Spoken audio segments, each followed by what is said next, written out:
What would you do if you opened your attic and found 22 letters addressed to you, signed Love, Mum, from a woman you'd never met? That's not a movie hook. That happened to a boy in Cedar Hollow. And the whole town knew, except him. They looked like the perfect family on Cedar Hollow's nicest street. Matching smiles on Christmas cards. Clean yard. Church every Sunday. Son on the baseball team. Dad a retired deputy. Mum the school nurse everybody trusted. If you drove past the Reynolds house, you'd think trouble didn't know their address. But trouble don't always kick the front door in. Sometimes it sits quiet, in a locked trunk, in an attic, in a family that loves you, and still won't tell you the whole truth. My name is Grandpa Ben, and this one is for the older hearts tonight. This story is about a boy named Cole Reynolds, who learned that the people closest to you can keep a secret so long it starts feeling like a second home. Cole was 17, senior year, polite kid, good arm, better heart. Worked weekends at Pete's Hardware, opened doors for folks, said yes sir and thank you ma'am like he was raised right. His mama was Irene, school nurse, always put together, hair neat, voice soft, smile ready. His dad was Wayne, retired deputy, quiet man, strong handshake. Didn't talk much, but when he did, people listened. From the outside, perfect. From the inside, mostly good. Just one room nobody talked about much, the attic trunk. Wayne kept it locked. Irene never asked about it in front of Cole. Cole noticed. Kids notice more than adults think. He asked once when he was 12. Dad, what's in that trunk? Wayne said, old family papers. Irene changed the subject real fast. Ask about homework. Cole let it go. That's what children do in good families. They trust, until the day trust starts itching. Now listen. If it was just old papers, why did Irene's face go pale when Cole asked? And why did Wayne lock it again? Every single time. And here's the part folks miss from outside the house. Cedar Hollow knew Janine died. The town knew there was a baby. The town knew Wayne was the father. The town knew Irene stepped in.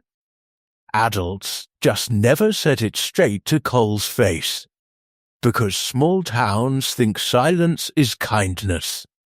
It ain't always. Something broke open in that house on a Thursday in November. I wasn't there for it. The next morning, Cole didn't go to school. Called in sick, walked to Miller's Smoke instead. Sat in the corner booth with hot chocolate he didn't drink. I was there visiting Ray. Ray said, "Boy looks like he got hit by history." I walked over slow. Sat down across from Cole. Didn't ask right away, just waited. Cole said, "You ever find out your whole family knew something you didn't?" I said, "Son, in Cedar Hollow? Half the town knew before you did. They just didn't say it to your face." He blinked. "You knew." I nodded. Janine was a good woman. Your folks handled grief the best they could. That don't mean they handled you perfect. Cole stared into that cup like it might answer him. Then he said, "Can I tell you what happened yesterday?" I said, "Take your time." He did. And this is what Cole told me, word for word, sitting in that booth with hot chocolate going cold. It was a Thursday in November, cold enough to see your breath. Irene asked Cole to pull down the Christmas boxes, attic stairs, dust, old cedar smell. Cole moved a lamp, bumped the trunk, and the lock popped loose. Old lock, tired metal. Wayne had meant to replace it. Just never did. Cole told himself he'd peak for 1 second. 1 second turned into a whole life changing. Inside the trunk, not Christmas, not tax papers, not baseball cards, letters, a stack of them. Rubber banded. Handwritten, some yellow at the edges, some still white. All addressed the same way.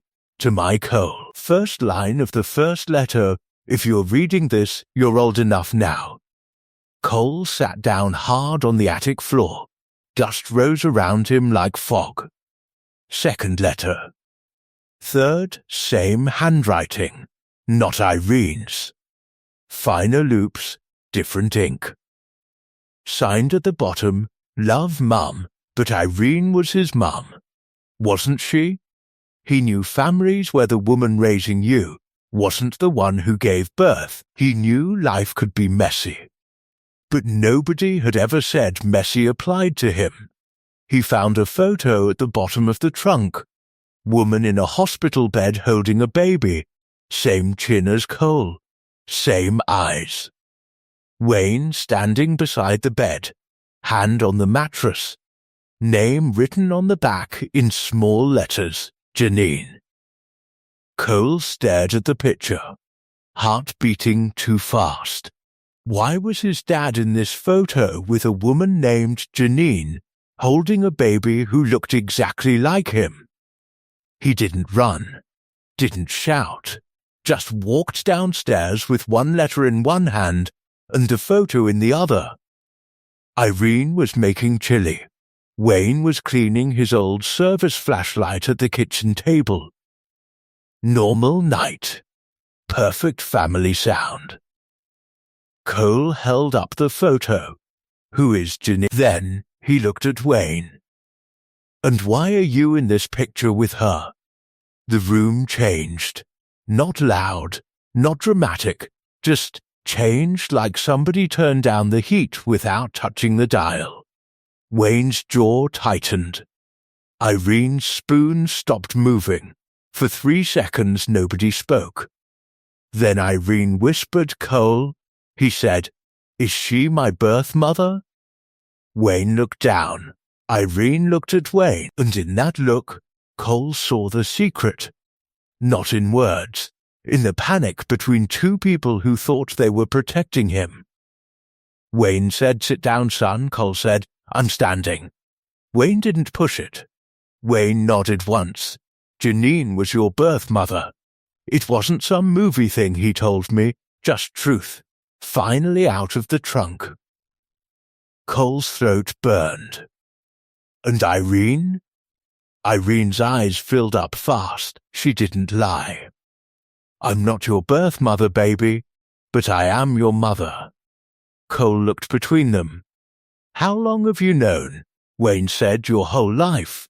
Cole laughed once. No humor in it. So, my whole life. Irene reached for him. He stepped back. Not mean. Just stunned. Why didn't you tell me? And that was the question eating him alive. If they loved him, why hide where he came from? Wayne said, Janine asked us to wait. Cole frowned. She's alive? Wayne shook his head. She died when you were one. The word died hit harder than he expected. He'd never mourned a woman he couldn't remember. But his chest mourned anyway. Irene said softly, cancer. She fought almost 2 years. Cole sat down then. His legs gave out. Wayne pushed the letter across the table. Read it. Cole picked it up. Voice shaking.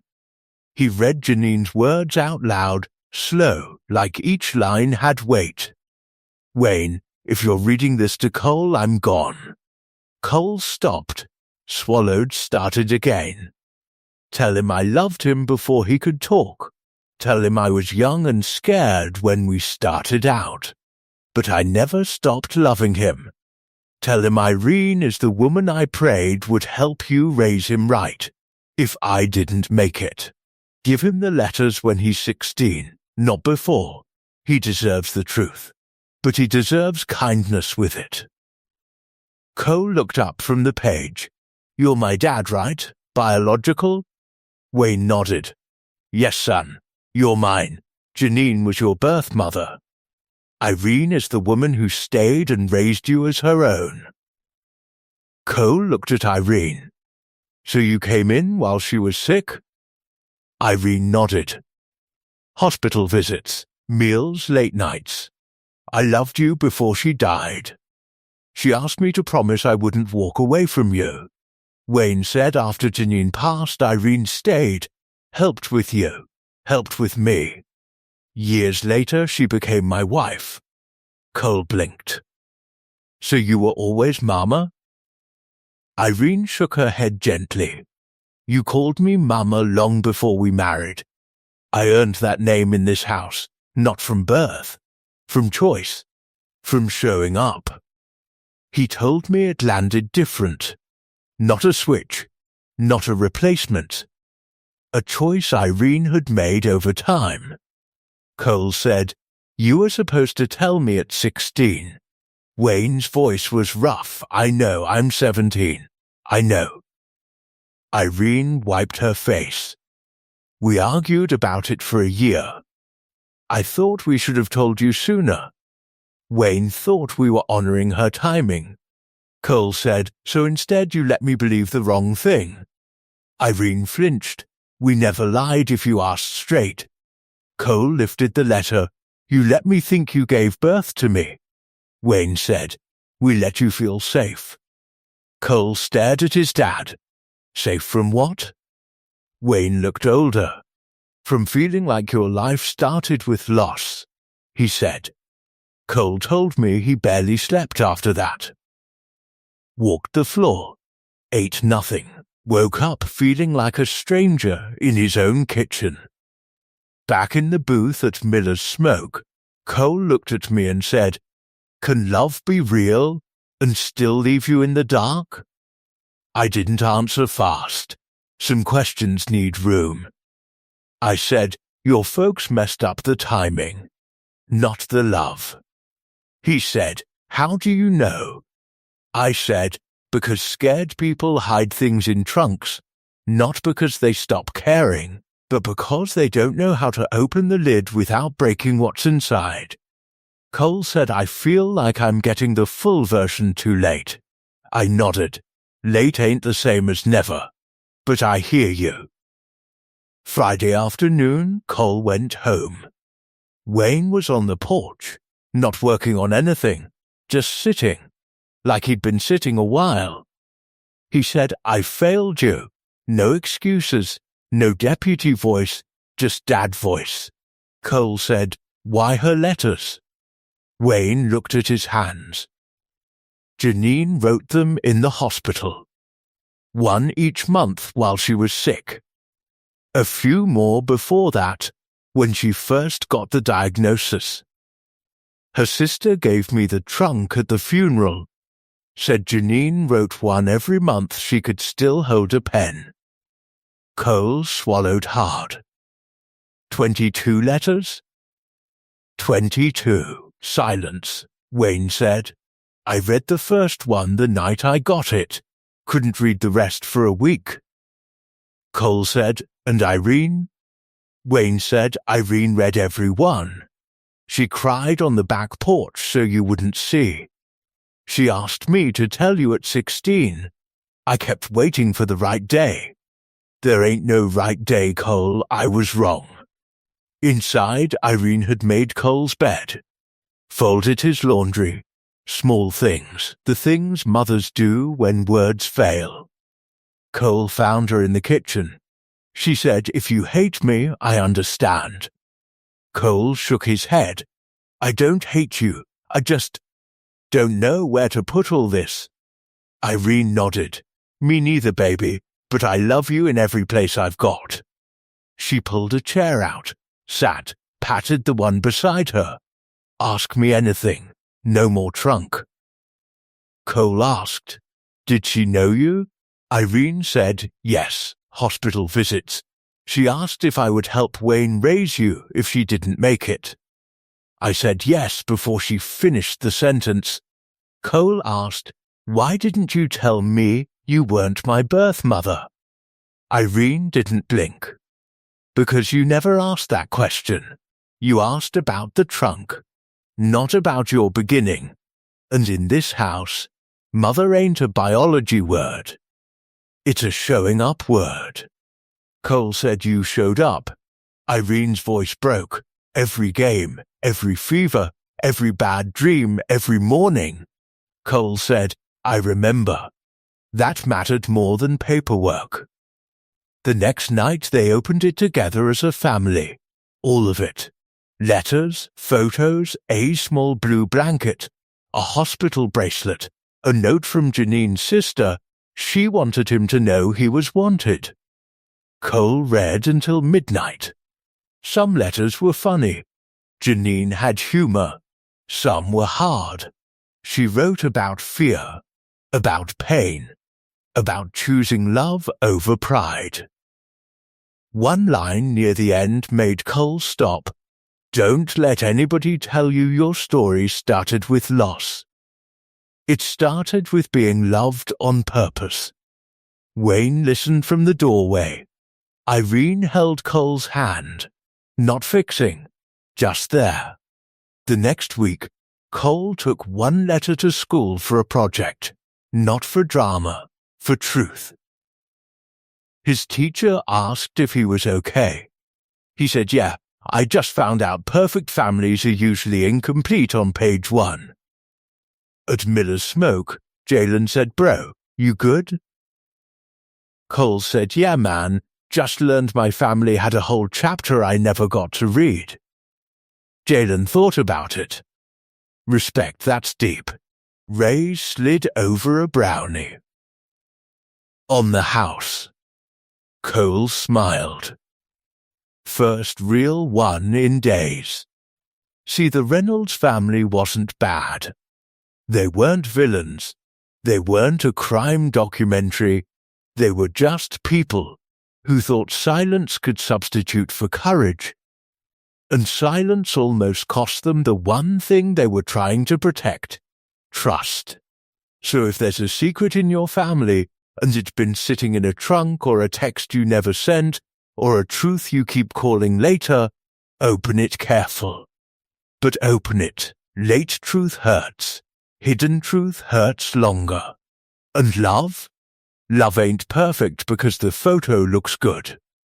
Love is perfect because somebody stays and tells you the whole story, even when their voice shakes.